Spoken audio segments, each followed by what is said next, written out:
Hey guys, Drifter here. Today I just wanted to take a minute to talk about how CTF and Hardpoint play in Advanced Warfare. There were a lot of questions about how these new game modes work given the new movement mechanics, which is the double jumping or boost jumping and sliding and all that sort of crazy stuff. Also the crazy exos and perks and equipment. What you're seeing right now is CTF. I'm playing against Ali A, Vicstar, and Bryce Tacular, so I'm playing my heart out here.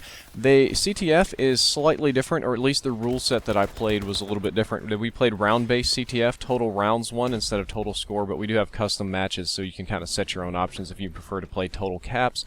It plays similarly to how it did before the rules, how you cap flags, grab, run, etc. You still die pretty quickly. The difference is it plays more like a Quake or an Unreal CTF, those sort of things. It's easier to get to the flag by yourself, it's easier to steal it. It's easier to be a solo hero in CTF than it was before, also maybe because the group was somewhat disorganized, but CTF, as opposed to Hardpoint, was always a game type where you could slay really hard, grab the flag, and slay your way back.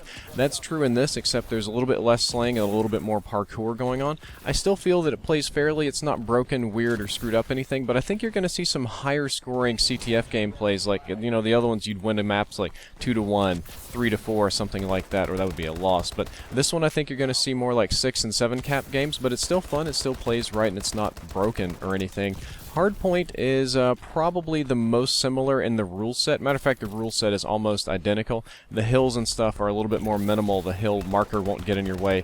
And the outline of the area, if you can see that gray dusty thing that protrudes from the top of this roof, that indicates the area of your hill. I didn't notice it at first. It's very subtle, but then again, I can't see colors very well.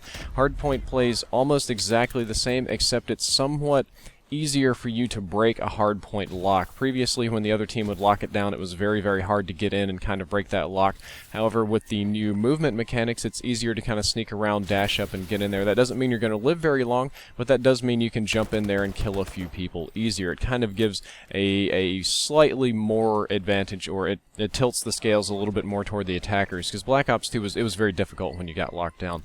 That's all for this gameplay commentary. I hope that you enjoyed it. I hope that you learned something useful, and if you did, don't forget to like, favorite, and subscribe. Drifter out.